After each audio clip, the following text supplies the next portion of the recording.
삼국시대 촉한에게 있어 한중은 전략적으로 매우 중요한 지역이었습니다. 이곳은 촉한이 북벌을 준비하는 핵심 거점이자 위와의 최전선이었던 만큼 강력한 지휘관이 필요했습니다. 그에 걸맞게 한중을 책임졌던 인물들은 모두 촉한의 뛰어난 군사 지도자들이었으며 이들은 치열한 전장에서 나라를 지키고 북벌의 희망을 이어간 주역들이었습니다.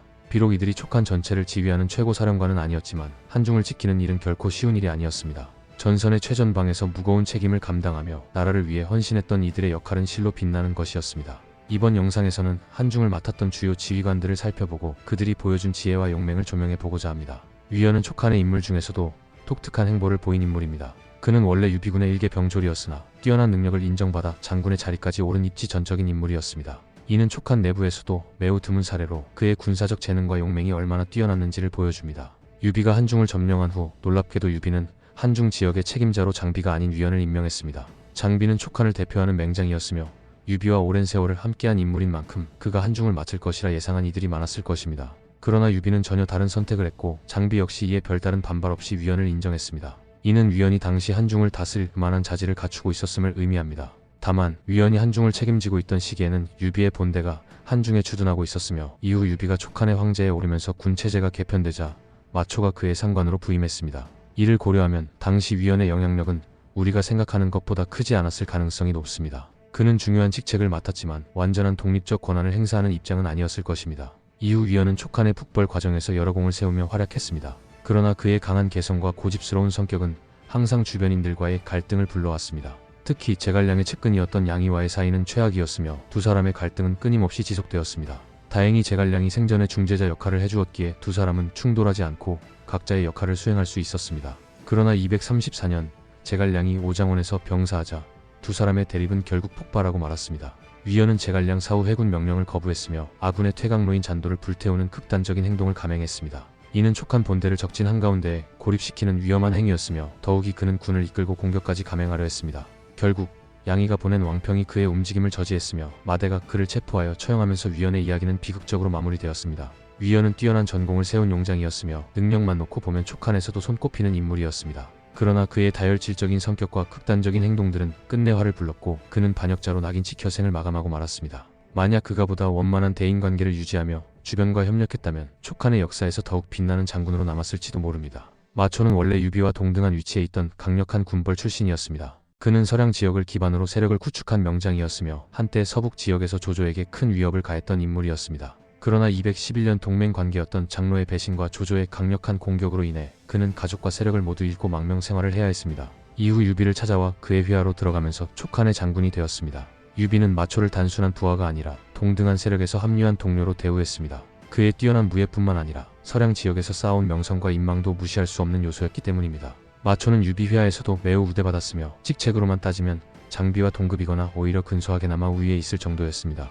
유비가 촉한의 황제에 즉위한 후 마초는 표기 장군 겸 양주목에 임명되었습니다. 이는 단순한 장군직이 아니라 촉한 내부에서도 매우 높은 지위를 의미하는 자리였습니다. 그리고 221년 유비가 오를 정벌하기 위해 이릉대전을 감행했을 때 마초는 한중 지역의 총책임자로 남아 혹시 모를 위해 침공을 막는 역할을 맡게 되었습니다. 이릉대전이 한창이던 222년 마초는 한중에서 46세의 나이로 병사했습니다. 이는 자연사로 보이지만 일부 기록에서는 오랜 망명 생활과 가족을 잃은 슬픔이 그의 건강을 크게 해쳤을 가능성도 제기됩니다. 그가 살아있었다면 이릉대전 패전 이후 촉한의 군사적 재건에서 중요한 역할을 했을지도 모릅니다. 그가 죽은 후 기존의 한중을 지키고 있던 위연이 계속 이 지역을 담당하게 되었습니다. 이후 북벌이 본격적으로 시작되면서 촉한의 군부 1인자였던 제갈량이 직접 한중에 주둔하며 전쟁을 지휘했습니다. 비록 제갈량은 수도 업무와 한중 방어를 병행했지만 한중은 촉한에게 있어 여전히 중요한 전략적 요충지로 유지되었습니다. 마초는 뛰어난 무장으로 이름을 떨쳤을 뿐만 아니라 한때 서량을 호령했던 영웅이었습니다. 그러나 운명의 장난으로 인해 그는 가족과 세력을 잃고 결국 타국의 장군으로 생을 마감해야 했습니다.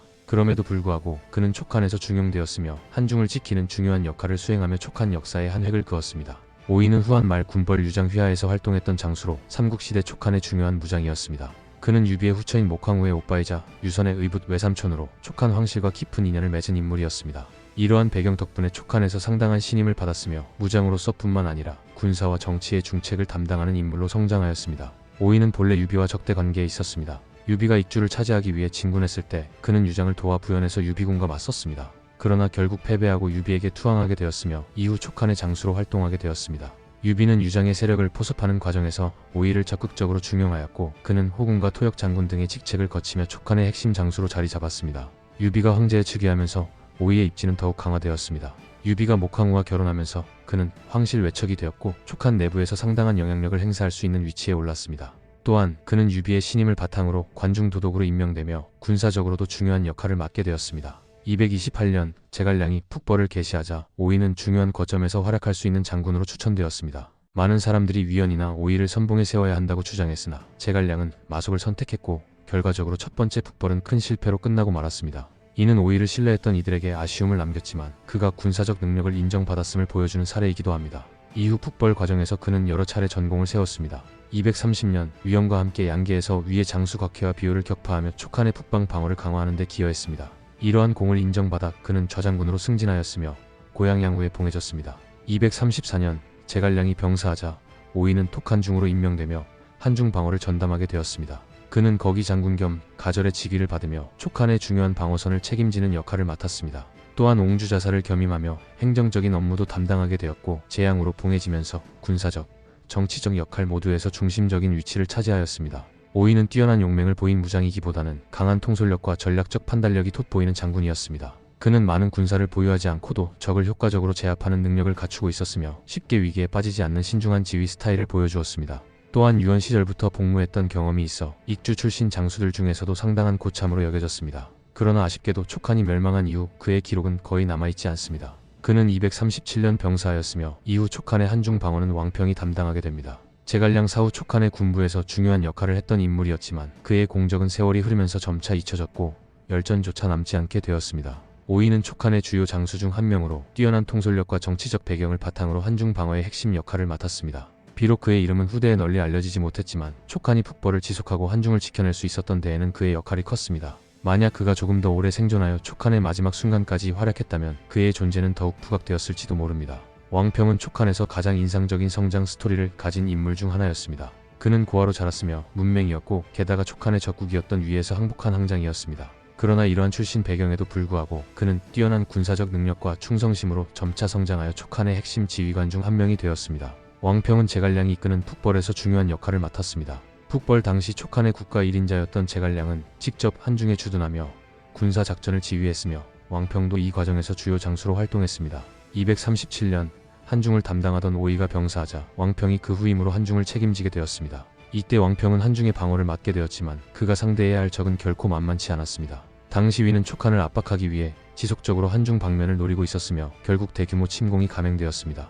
244년 위의 대장군 조상이 약 10만 대군을 이끌고 한중을 침공했습니다. 이는 촉한을 압박하는 가장 거대한 공격 중 하나로 왕평이 이를 막아내지 못하면 한중은 위의 손에 넘어가고 촉한의 존립 자체가 위태로워질 수도 있는 상황이었습니다. 그러나 왕평은 냉정하고 철저하게 방어전을 준비했습니다. 그는 무리하게 위군과 맞붙지 않고 철저한 수비 전략을 구사하면서 방어선을 유지했습니다. 이 과정에서 그는 부장 비위와 협력하여 대응 전략을 세웠습니다. 결국 왕평과 비위는 위군을 완벽하게 방어해내는 데 성공했고 반격에 나서며 적을 거의 전멸시키는 대승을 거두었습니다. 이 전투는 촉한의 역사에서 손꼽히는 방어전이었으며 왕평은 이 승리를 통해 한중을 지켜낸 영웅으로 자리 잡았습니다. 왕평은 이 승리 이후에도 지속적으로 한중 방면 사령관으로 활동하며 촉한의 북쪽 방어를 책임졌습니다. 촉한은 위와의 힘의 차이가 점점 벌어지고 있었지만 왕평은 끊임없는 방어와 지휘를 통해 한중을 끝까지 지켜냈습니다. 그는 248년 병사였으며 그의 사후에도 촉한은 한동안 한중을 지켜낼 수 있었습니다. 그러나 왕평과 같은 뛰어난 방어 지휘관이 사라진 이후 촉한은 점점 약화되었고 결국 263년 위의 침공을 막아내지 못하고 멸망하게 됩니다. 왕평은 촉한의 장수들 중에서도 매우 독특한 인물입니다. 그는 고아 출신으로 문맹이었고 본래 촉한의 적이었던 위에서 항복한 장수였습니다. 그러나 그는 오로지 자신의 능력과 충성심으로 성장하여 촉한의 북방 방어를 책임지는 위치에 올랐으며 한중을 지켜낸 가장 위대한 승리를 이끌었습니다. 만약 그가 더 오래 살아있었더라면 촉한은 위와의 전쟁에서 조금 더 버틸 수 있었을지도 모릅니다. 그러나 그는 자신의 역할을 다하고 생을 마감했으며 촉한의 마지막 빛나는 방어자로 역사에 남았습니다. 호재는 삼국시대 촉한의 장수로 주로 한중 방어와 군사작전에서 중요한 역할을 맡았습니다.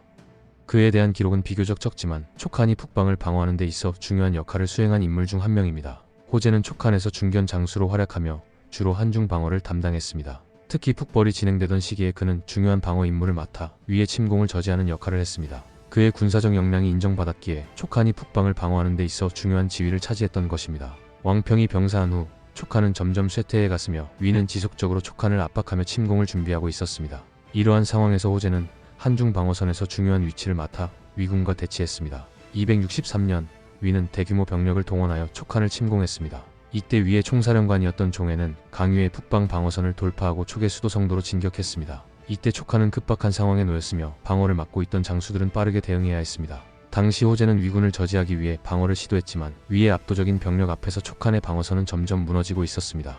결국 강유를 비롯한 촉한의 장수들이 끝까지 저항했지만 마지막에는 유선이 항복하면서 촉한은 멸망하게 되었습니다. 호재는 촉한의 군사체계에서 중요한 방어 임무를 맡았던 인물이었으며 특히 한중 방어에서 중요한 역할을 수행했습니다. 비록 촉한의 멸망을 막지는 못했지만 한중을 지키고자 했던 그의 노력은 촉한의 역사 속에서 중요한 한 부분을 차지합니다. 한중은 촉한에게 있어 단순한 국경 방어선이 아니라 북벌의 전초기지이자 나라의 운명을 좌우하는 핵심 지역이었습니다. 이 중요한 땅을 지킨 장수들은 단순한 지방 관료가 아닌 촉한의 생존과 확장을 책임지는 최전선의 지휘관들이었습니다. 위원은 병졸에서 시작해 장군까지 오른 입지전적인 인물이었으며 북벌 과정에서 많은 공을 세웠지만 극단적인 성격으로 인해 결국 비극적인 최후를 맞이했습니다. 마초는 한때 유비와 맞먹는 군벌이었으나 가족을 잃고 촉한에 투신한 후 한중 방어를 책임졌고 이릉대전 도중 병사하며 역사의 뒤안길로 사라졌습니다.